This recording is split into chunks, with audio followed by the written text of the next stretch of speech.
Magandang buhay mga kabatingting. Meron tayong gagawin dito na isang Realme C53. Ang problema nito, yung kanyang LCD. Kaya magpapalit na tayo ng bagong LCD. Ayan o, blackout siya. Magbabibrate lang. Kaya unang gagawin natin, tatanggal tayo ng back cover. Ayan. Kaya kailangan nating tanggalin yung kanyang SIM tray.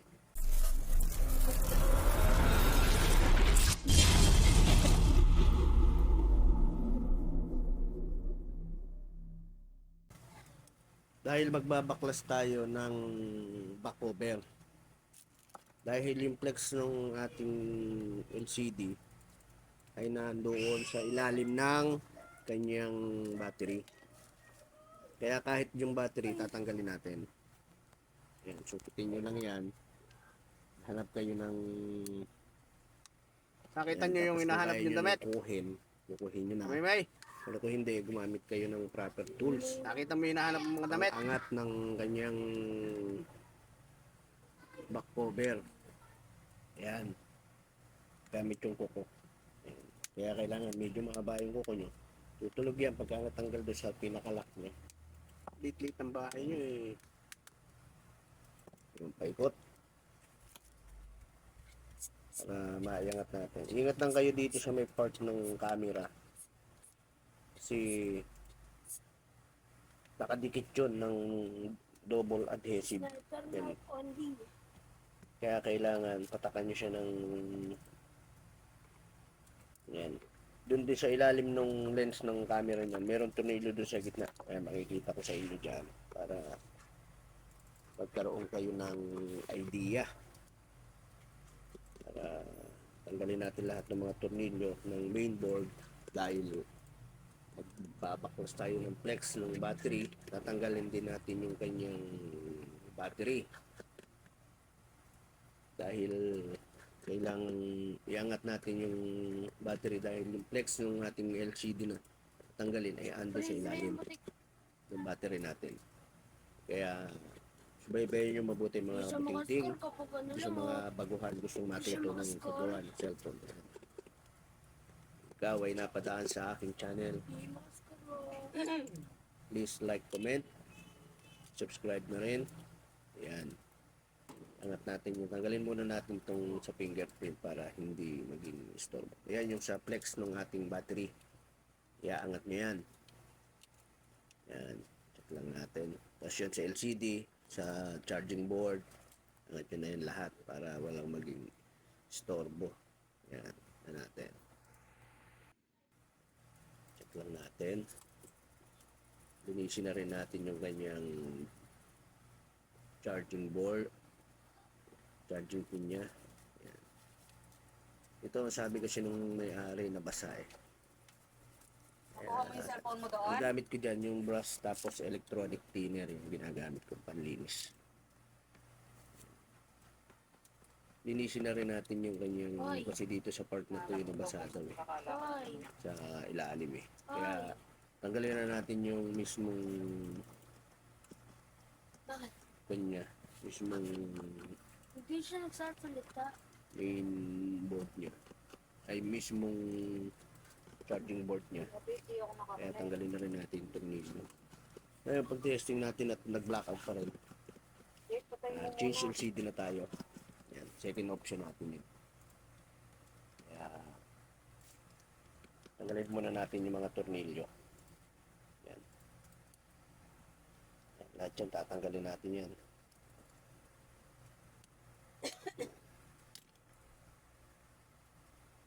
Yun. Sabi nyo lang yung mga tornilyo na tinatanggal na dahil lahat yun ay ibabalik natin. Yan. Medyo makinis naman yung angat natin yan. Mga unang nilinis lang natin yun kanina, mga flex lang. Tapos yung charging pin.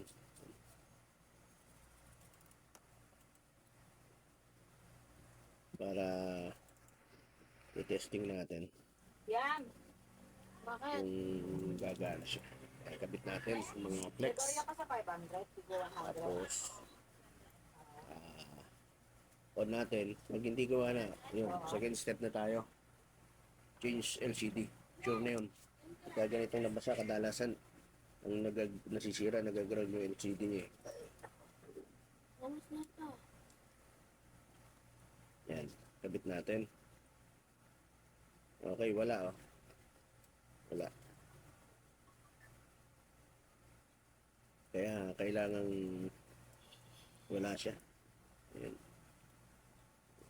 Hindi rin nag-iinit yung bulb niya. Kaya ibig sabihin, yung kanyang LCD ang na-damage, kaya palitan natin.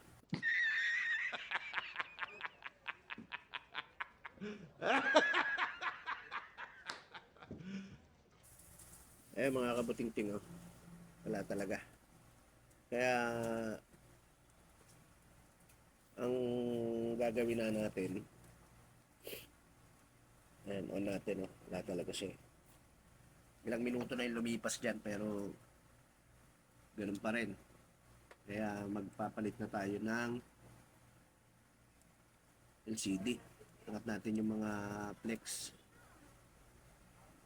Oh, yung battery ngayon na yan, tatanggalin natin. Kaya yung kulay green na nasa gitna ng battery na plastic, angat nyo yan. Pero bago kayo Naman, bigyan ko papasok angat ng battery para hindi siya masira, mabend, Doon na siya pumapasok.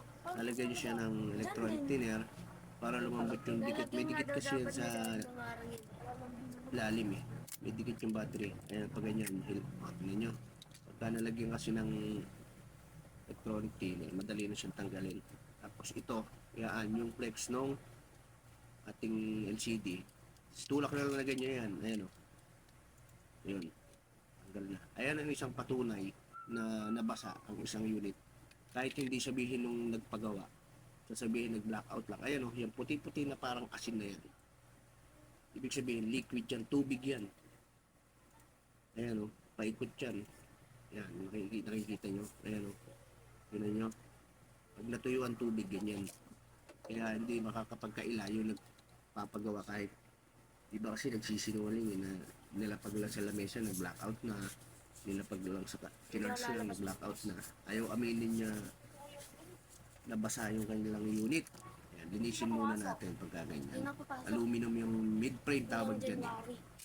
Bago natin ikabit at testingin yung ating LCD, lilinisin nyo yung frame na yan. Kasi may mga naiwang adhesive na dikit yan eh. Kaya kailangang linisin mabuti yan, paikot. Para pag inilapat natin yung bagong LCD, hindi siya nakaangat. Lapat na lapat siya, pit na pit yung ating ikakabit na replacement LCD. Ayan, paikot na madali lang ng ganyan, no? Meron kayong t-shirt na ganyan, paikot lang. Kasi may pinakakanal naman yung paikot ng pinaglalapatan ng LCD. Ayan. Tapos brasin nyo para matanggal mabuti. Ayan. Yun. Pwede nang testing natin yung bagong LCD natin. Ayan. Ito yung bagong LCD natin. Palit, ayan o. Ayan. Shoot nyo dito.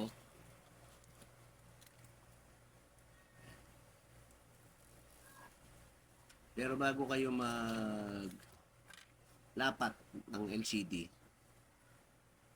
yan, tinanggal ko na yan. Kailangan tanggalin nyo para hindi malabo yung ating LCD.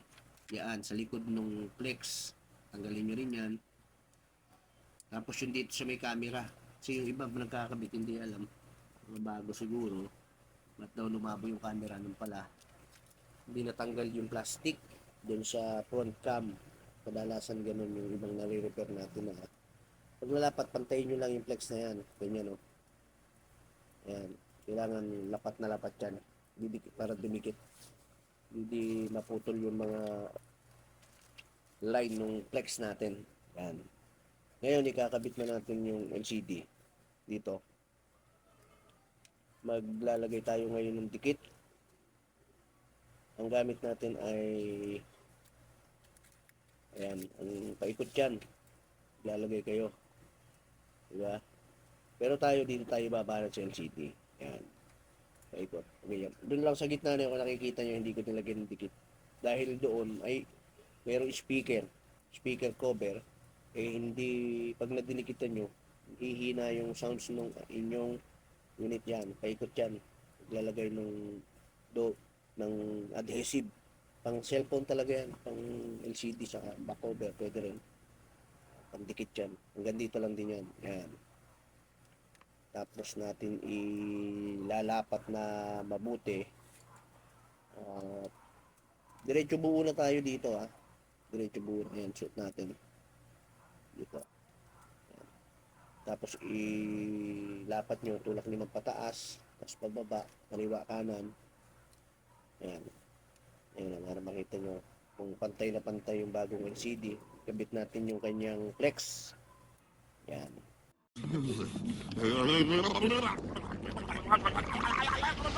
What did you say, nigga? Ngayon yun, susunod natin, pag nailapat nyo na yung LCD yung flex ng LCD, susunod natin yung battery. Yan. Kung kanina una natin tinanggal yung flex ng LCD, di ba? Ay yung flex ng battery. Ngayon naman yung flex ng LCD ang una nyo ikakabit. Yan. Try natin na i-on. Para makita natin yung ayun, no? Tama. Kaya ang salarin yung kanyang LCD, kaya blackout. Ayan. Ngayon, ikakabit na natin siya. Bubuhay na natin siya ngayon. Habang naantay natin na nag-open yung unit natin, bubuhay na natin.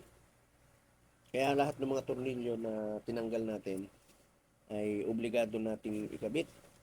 Professoran na ako dati. Ikaw ay napadaan sa aking channel. Please like and comment.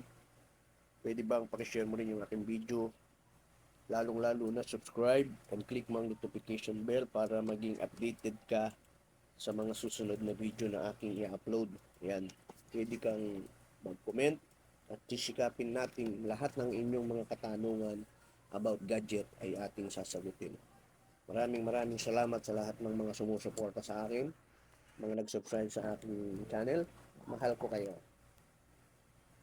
Kaya kabit natin lahat yung mga tornilyo na yan para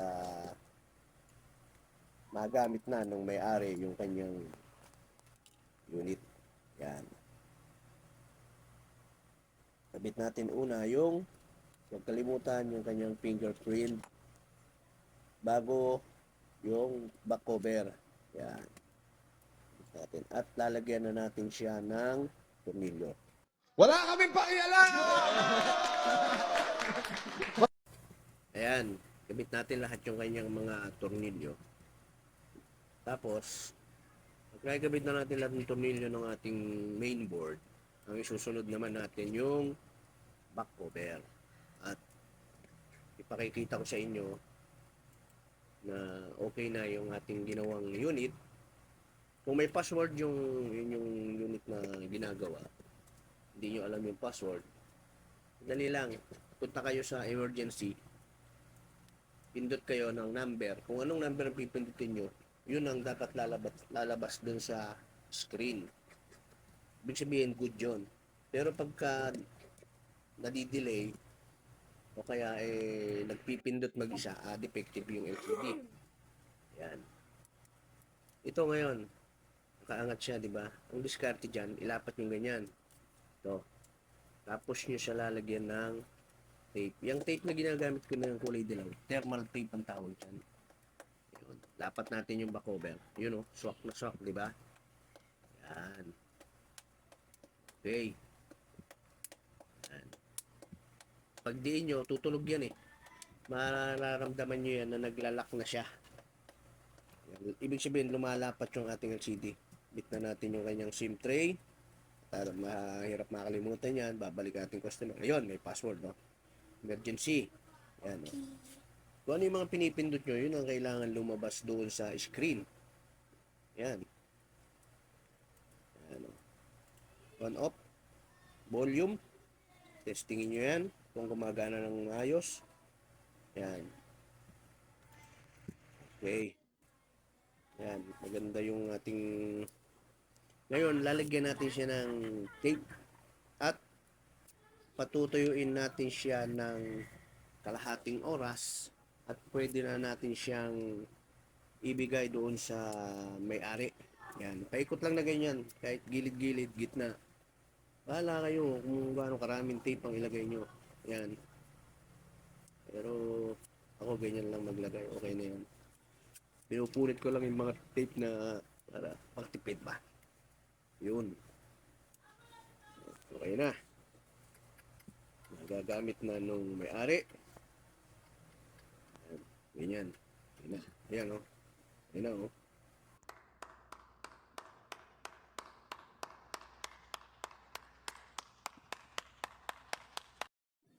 Ayan o. Okay na. Tayo na lang natin yung kalahating oras. Magagamit na nung may-ari.